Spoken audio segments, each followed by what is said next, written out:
it is my high honor to introduce Dr. Mark Zuckerberg.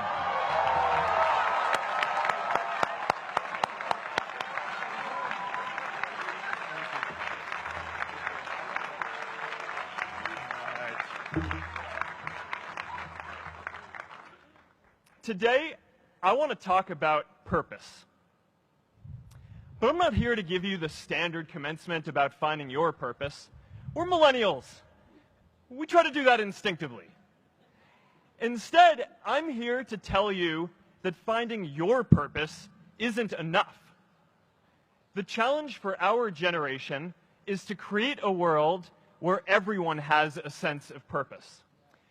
One of my favorite stories is when JFK went to go visit the NASA Space Center, and he saw a janitor holding a broom, and he asked him what he was doing, and the janitor replied, "Mr. President, I'm helping put a man on the moon." Purpose is that feeling that you are a part of something bigger than yourself, that you are needed, and that you have something better ahead to work for. Purpose is what creates true happiness. And you are graduating at a time when this is especially important. When our parents graduated, that sense of purpose reliably came from your job, your church, your community. But today, technology and automation are eliminating many jobs. Membership in a lot of communities has been declining, and a lot of people are feeling disconnected and depressed and are trying to fill a void in their lives. As I've traveled around, I've sat with children in juvenile detention and opioid addicts who've told me that maybe their lives would have turned out differently if they just had something to do, an after-school program or somewhere to go. I've met factory workers who know their old jobs aren't coming back and are just trying to find their path ahead. For our society to keep moving forward, we have a generational challenge to not only create new jobs, but create a renewed sense of purpose. I remember that night I launched Facebook from that little dorm in Kirkland House.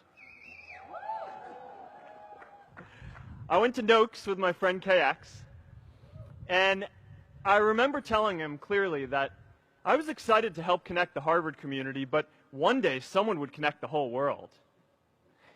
The thing is, it never even occurred to me that that someone might be us. We were just college kids. We didn't know anything about that. There were all these great big technology companies with all these resources, and I just assumed one of them would do it. But this idea was so clear to us that all people want to connect. So we just kept working on it, day after day after day. And I know that a lot of you are going to have your own stories just like this. A change in the world that seems so clear that you are sure someone else is going to do it. But they're not. You will. But it's not enough to have that purpose yourself. You also have to create a sense of purpose for others. And I found that out the hard way. You see, my hope was never to build a company. I wanted to have an impact. And as all these people started joining us, I just assumed that that's what they wanted to do too. So I never took the time to explain what it was that I hoped we'd build. A couple years in, some big companies wanted to buy us. I didn't want to sell. I wanted to see if we could connect more people. And we were building the first version of Newsfeed at the time, and I thought, if we could just launch this, it could change how we all learn about the world. Nearly everyone else wanted to sell.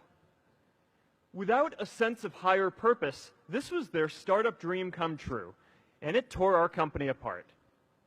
After one particularly tense argument, one of my close advisors told me if I didn't agree to sell the company right now, I would regret that decision for the rest of my life. Relationships were so frayed that within a year or so, every single person on our management team was gone. That was my hardest time leading Facebook. I believed in what we were doing, but I felt alone. And worse, it was my fault. I wondered if I was just wrong, an imposter, a 22-year-old kid who had no idea how things actually worked. Now, years later, I understand that that is how things work when there's no sense of higher purpose. So it's up to all of us to create it so we can all keep moving forward together. And today, I want to talk about 3 ways that we can create a world where everyone has a sense of purpose. By taking on big, meaningful projects together. By redefining equality so everyone has the freedom to pursue their purpose. And by building community all across the world. So first, let's take on big, meaningful projects. Our generation is going to have to deal with tens of millions of jobs replaced by automation like self-driving cars and trucks. But we have the potential to do so much more than that. Every generation has its defining works. More than 300,000 people worked to put that man on the moon, including that janitor. Millions of volunteers immunized children around the world against polio, and millions of more people built the Hoover Dam and other great projects. And now it's our generation's turn to do great things. Now I know, maybe you're thinking, I don't know how to build a dam. I don't know how to get 1 million people involved in anything. Well, let me tell you a secret. No one does when they begin. Ideas don't come out fully formed. They only become clear as you work on them. You just have to get started.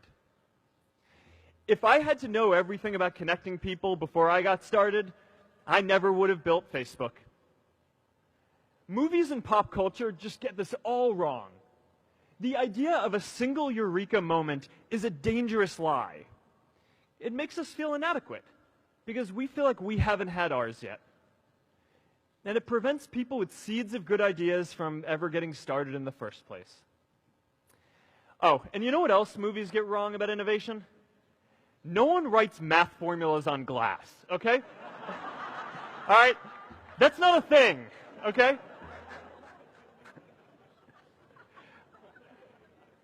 It's really good to be idealistic, but be prepared to be misunderstood. Anyone working on a big vision is going to get called crazy, even if you end up right.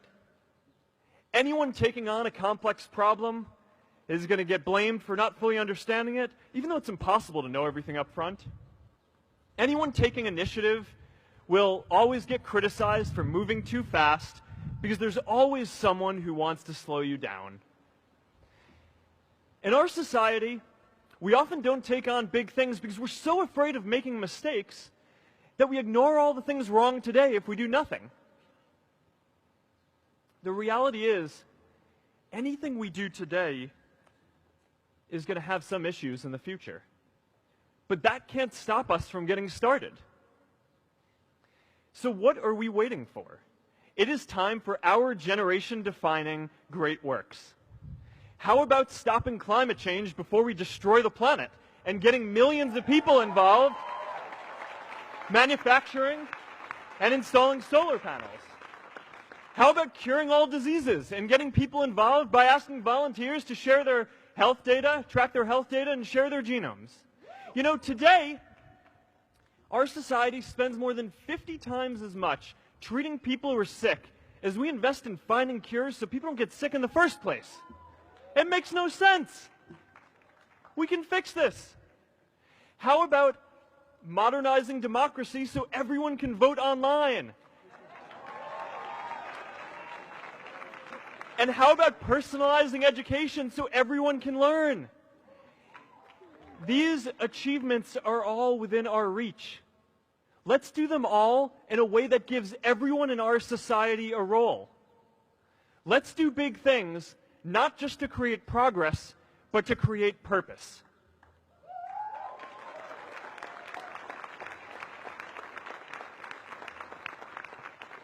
So taking on big, meaningful projects together is the first thing we can do to create a world where everyone has a sense of purpose.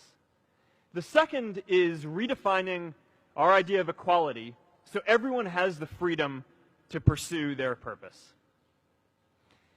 Now, many of our parents had stable jobs throughout their careers, but in our generation, we're all a little entrepreneurial, whether we're starting our own projects or finding our role in another one. And, you know, that's great, because our culture of entrepreneurship is how we create so much progress. An entrepreneurial culture thrives when it is easy to try lots of new ideas. Facebook wasn't the first thing I built. I also built chat systems and games, study tools and music players, and I'm not alone. J.K. Rowling got rejected 12 times before she finally wrote and published Harry Potter. Even Beyoncé had to make hundreds of songs to get Halo. The greatest successes come from having the freedom to fail. Now, today, we have a level of wealth inequality that hurts everyone.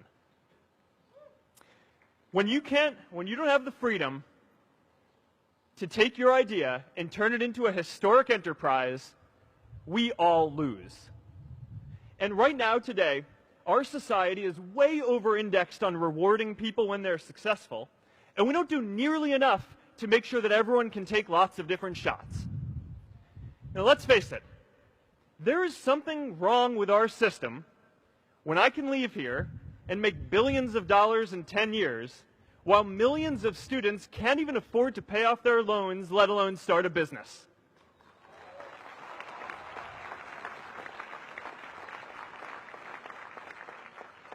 Look, I know a lot of entrepreneurs, and I don't know a single person who gave up on starting a business because they were worried they might not make enough money. But I know too many people who haven't had the chance to pursue their dreams because they didn't have a cushion to fall back on if they failed. We all know you don't get successful just by having a good idea or working hard. You get successful by being lucky too. If I had to support my family growing up instead of having the time to learn how to code, if I didn't know that I was going to be fine if Facebook didn't work out, then I wouldn't be standing up here today. And if we're honest, we all know how much luck we've had to get to this point in our lives. Every generation expands its definition of equality. Previous generations fought for the vote and civil rights. They had the New Deal and Great Society. And now it's time for our generation to define a new social contract. We should have a society that measures progress not just by economic metrics like GDP, but by how many of us have a role we find meaningful. We should explore ideas like universal basic income to make sure that everyone has a cushion to try new ideas. We're all going to change jobs and roles many times, so we need affordable childcare to get to work and healthcare that's not tied to just one employer. And we're all going to make mistakes. So we need a society that's less focused on locking us up and stigmatizing us when we do. And as our technology keeps on evolving, we need a society that is more focused on providing continuous education through our lives.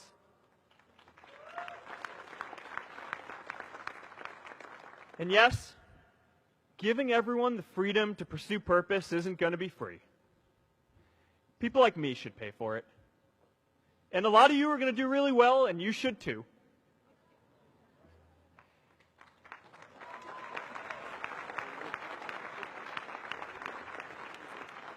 That is why Priscilla and I started the Chan Zuckerberg Initiative and committed our wealth to promoting equal opportunity. These are the values of our whole generation. It was never a question of if we were going to do this. The only question was when. Millennials are already one of the most charitable generations in history. In just 1 year, more than 3 in 4 US millennials donated to charity, and more than 7 in 10 raised money for another one. But it's not just about giving money. You can also give time. And I promise you, if you just take an hour or two a week, that's all it takes to give someone a hand and help them reach their potential. Now, maybe you're thinking, that's a lot of time. I'm not sure if I have that much time. I used to think that. You know, when Priscilla graduated from Harvard, she became a teacher. And before she'd do education work with me, she told me that I needed to get my own experience teaching a class. At first, I complained. I said, you know, I'm kind of busy. I'm running this company. But she insisted. So I taught an after-school program at the local Boys and Girls Club on entrepreneurship. I taught those kids lessons on product development and marketing, and they taught me what it was like growing up feeling targeted for your race, and what it's like having a family member in prison. I shared stories of my time in school, and they shared their hope that one day they would get to go to college too. For 5 years, I've had dinner with those students every month. One of them even threw Priscilla and me our first baby shower. And next year, they're going to college. Every one of them, first generation in their families. We can all make time to give someone a hand. Let's give everyone the freedom to pursue purpose, not just because it's the right thing to do, but because when more people can turn their dreams into something great, we are all better for it.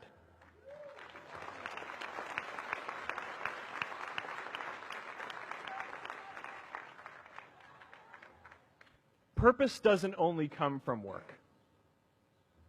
The third way we can create a sense of purpose for everyone is by building community.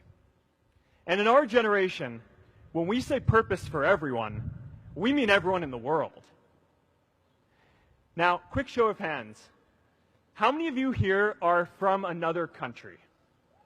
All right, now keep your hands up. How many of you are friends with one of these folks? Now we're talking. See, we have grown up connected. In a recent survey of millennials around the world, asking what most defines our identity, the most popular answer wasn't nationality, ethnicity, or religion. It was citizen of the world. That's a big deal. Every generation expands the circle of people we consider one of us. And in our generation, that now includes the whole world. We understand that the great arc of human history bends towards people coming together in ever greater numbers, from tribes to cities to nations, to achieve things that we could not on our own. We get that our greatest opportunities are now global. We can be the generation that ends poverty, that ends disease. And we get that our greatest challenges need global responses too. No country can fight climate change alone or prevent pandemics. Progress now requires coming together, not just as cities or nations, but also as a global community. But we live in an unstable time. There are people left behind by globalization across the whole world. And it's tough to care about people in other places when we don't first feel good about our lives here at home.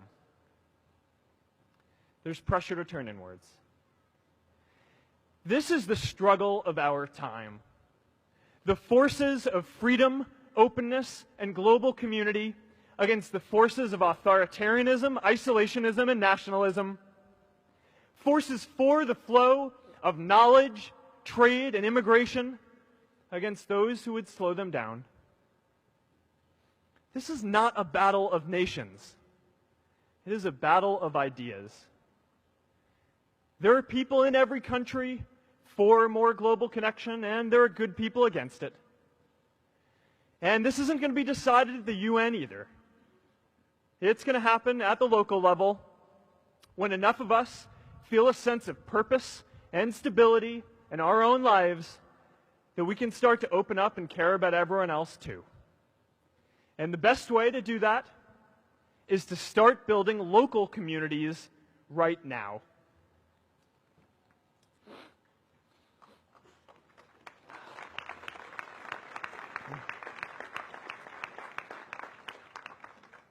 We all get a lot of meaning from our communities. Who here's from Elliott House?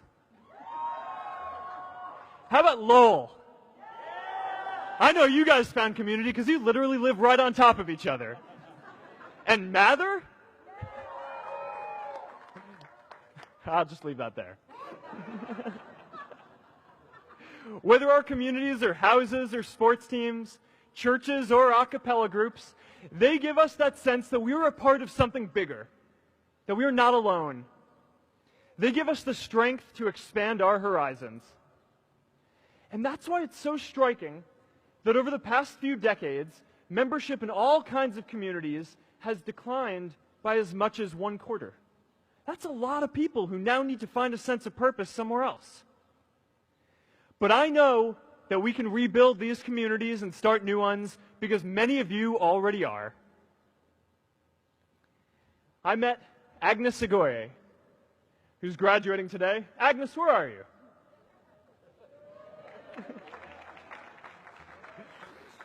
Agnes spent her childhood navigating conflict zones with human trafficking in Uganda, and now she's trained thousands of law enforcement officials to keep communities safe.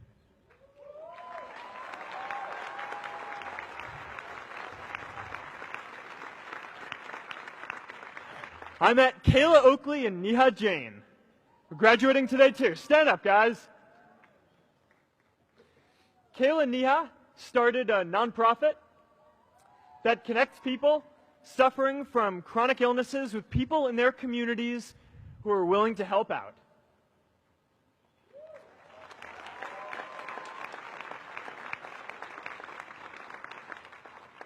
And I met David Razu Aznar, who's graduating from the Kennedy School today. David, stand up. David is a former city councilor who fought to make Mexico City the first Latin American city to pass marriage equality, even before San Francisco.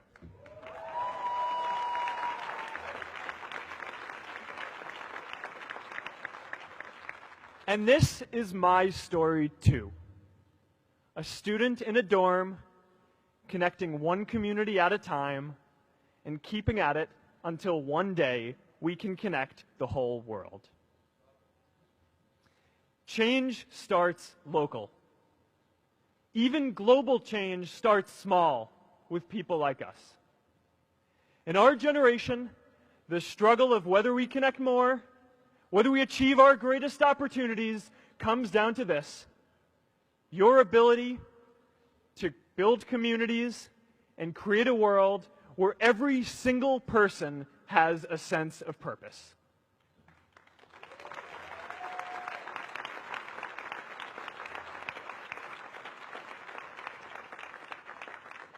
Class of 2017, you are graduating into a world that needs purpose.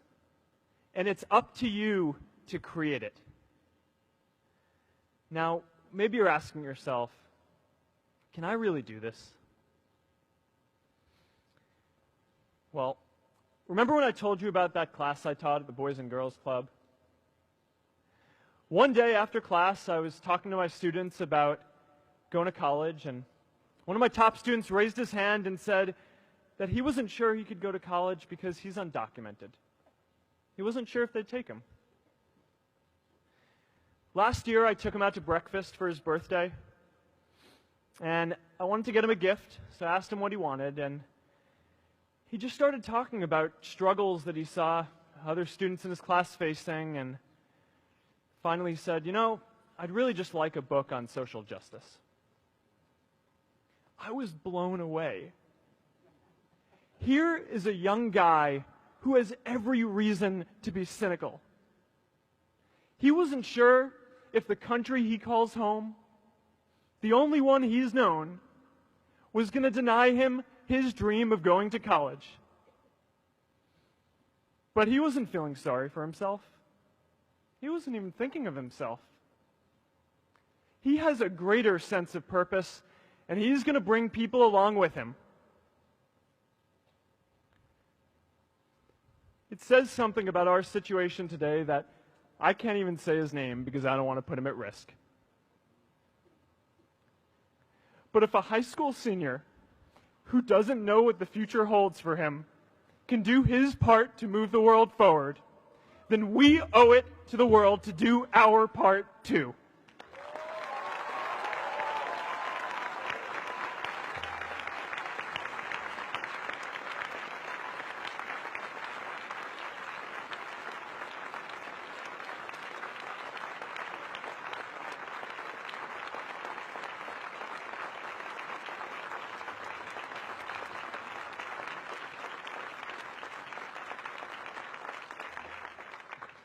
So before you walk out those gates one last time, and as we sit here in front of Memorial Church, I'm reminded of a prayer, Misha Berach, that I say whenever I face a big challenge, that I sing to my daughter, thinking of her future when I tuck her in at night.